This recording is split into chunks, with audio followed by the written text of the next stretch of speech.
मानव कंकाल में तुम लोगों को मैंने जो है वो ज्वाइंट्स के बारे में बताया था, जिसके द्वारा जो है वो हम लोग मूवमेंट कर पाते हैं, यानी गति कर पाते हैं, एक स्थान से दूसरे स्थान जा पाते हो या खाना खा पाते हो। ठीक है, ये सारे चीज़ें जो है वो हम ज्वाइंट्स की वजह से ही कर पाते हैं। शरीर में जो मूवमेंट कर पाते हो वो सारा जो है वो ज्वाइंट के कारण कर पाते हैं।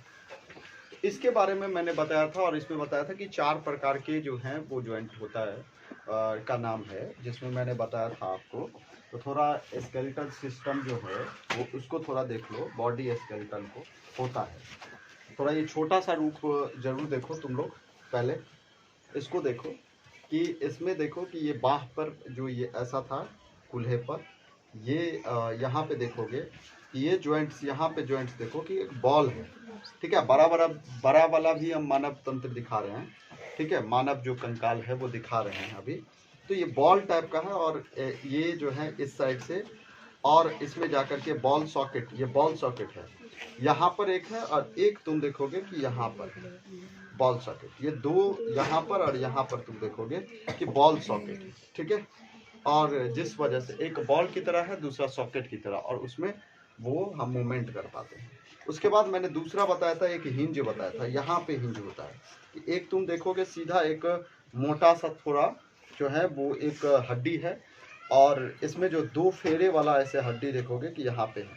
ठीक है, तो इस तरह से तुम्हें यहाँ पे एक हिंज देखेगा, इसको हम हिंज बोले हुए थे। ठीक है, और एक तीसरा था पिवटल। तो ये पिवटल देखो एक बेलनाकार है ऐसे, ये देखो ये गर्दन के पास था, जिसके बारे में मैंने बताया था। यहाँ पे जो है पिवटल था। उसके बाद मैंने फिक्स्ड बताया था, जो ये खोपड़ी को जो है वो फिक्स्ड अचल है, खोपड़ी हो गया। ठीक है, और ऊपरी जबड़ा जो है वो दोनों जो है वो फिक्स्ड जो था वो ज्वाइंट था। इसके बारे में मैंने बताया था। वैसे बड़ा वाला अगर देखोगे तो इसमें तुमको क्लियर उसमें दिख रहा होगा। ठीक है, देखो यहाँ पे बॉल सॉकेट, ठीक है, ये दोनों कंधे के टाइप में यहाँ पे। उसके बाद तुमको पैर यहाँ पे नहीं दिख रहा है, नहीं तो यहाँ पे दिख जाता। ठीक है, इसके बाद यहाँ पे मैंने कहा कि हिंज होता है, हिंज। उसके बाद ये फिक्स्ड हो गया। ठीक है, तो इस तरह से सारे तुम लोगों ने समझ गया, और यहाँ पे पिवटल। तो इस तरह से हमने चारों जो है वो ज्वाइंट्स के बारे में पढ़ चुके हैं। ठीक है, अब इससे रिलेटेड 1-2 क्वेश्चंस जो है वो मैं दे रहा हूँ, इसको थोड़ा पहले कर लो। एक क्वेश्चन है, which of following joints are immovable. क्या कह रहा है कि इनमें से कौन सा ऐसा ज्वाइंट्स है जो अचल है, यानी अचल का मतलब इमूवेबल, ये मूवेबल नहीं हो सकता। तो इसके बारे में बताओ। बाकी देखो, जैसे ये है, ये मूवेबल कर रहा है ना, ऐसे ये जो पिवटल है ये भी कर रहा है ना। यहाँ पे घुटने पे जो है वो भी कर रहा है।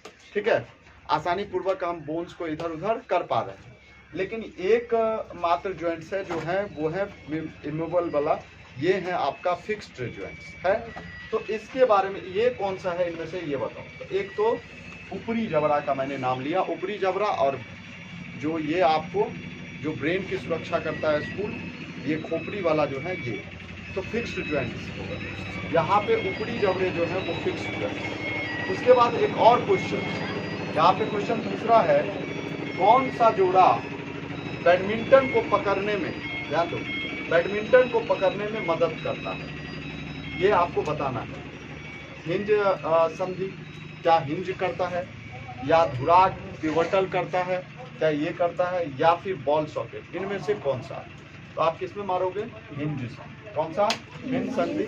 हिंज संधि कहाँ पे था, तो ये हमने दिखाया था यहाँ पे। ठीक है, तो बॉल सॉकेट को पकड़ने में यही मदद करता है नहीं ये, तो इसलिए इसमें मारोगे। नेक्स्ट क्वेश्चन है, हड्डियों के जोड़ शरीर के फिल इन ब्लैंक्स मदद करते हैं। किस चीज को मदद करता है, गति या कुचलने में, या फिर बैठने में, किस चीज में, तो आपको गति करने में, किसमें, गति करने में। इस तरह से तीनों क्वेश्चंस को हम लोगों ने, जो प्रीवियस वाला वीडियो था उसके तहत मैंने तीनों क्वेश्चन आपको करवा दिया।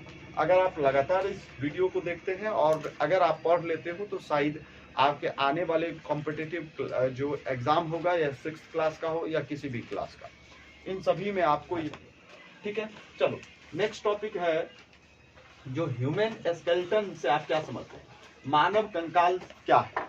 देखो हमारे शरीर की सभी अस्थियां, हमारे शरीर की सभी अस्थियां की जो है वो क्या है, वो क्या करता है, हमारे शरीर को सुरक्षा प्रदान करता है, या फिर शरीर की आकृति की सुंदरता को बढ़ाता है। ठीक है, ये सारे काम जो है, और ये सारे हड्डियों का जो समूह है, हड्डियों का जो एक ग्रुप है, उसी ये ढांचा जो बना हुआ है, उसी को हम क्या कहते हैं, कंकाल कहते हैं। क्या कहते हैं, स्केलेटन कहते हैं।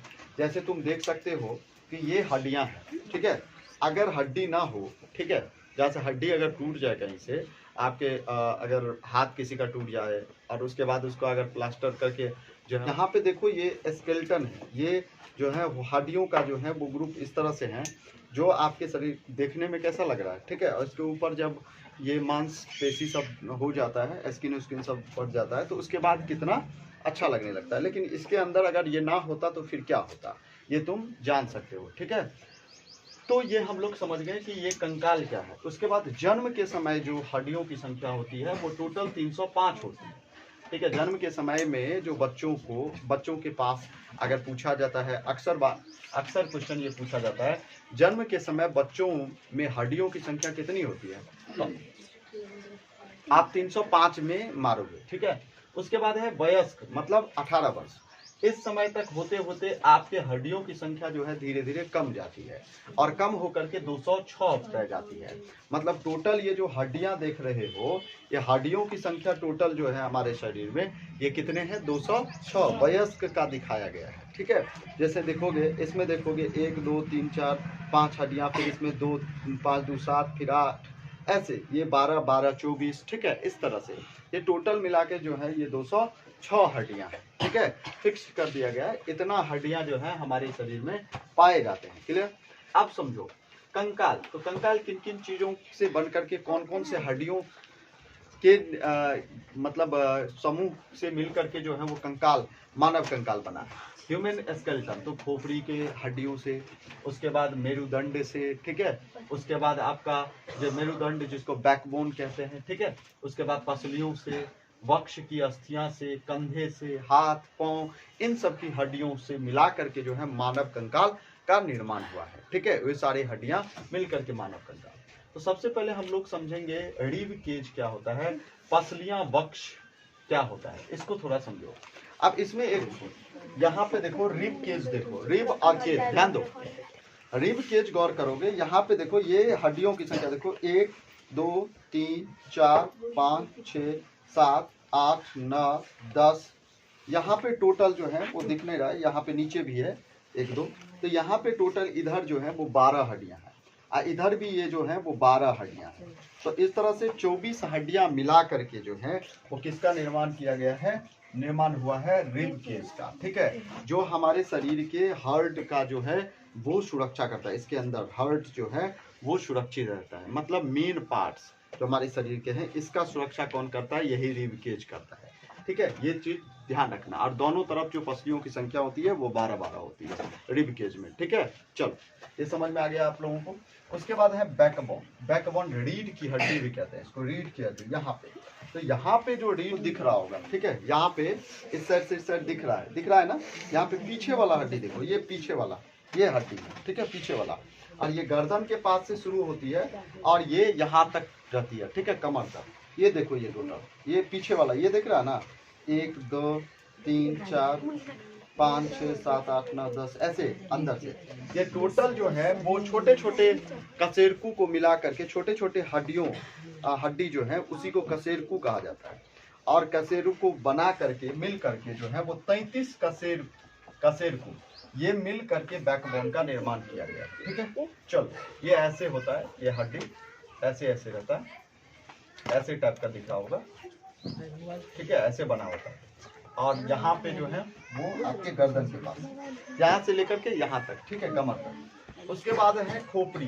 खोपड़ी जो है ये अनेक अस्थियों को एक दूसरे से सटा होता है, बहुत कठोर होता है, ये ठोस होता है। ठीक है, ये हड्डियाँ, और जिसमें इसके अंतर्गत जो है हमारे शरीर का मेन पार्ट जो है, वो मेन पार्ट कौन सा है, वो है मस्तिष्क। उसकी सुरक्षा जो है वो यही जो है वो खोपड़ी करता है, जो फिक्स्ड जो बोन है वो करता है।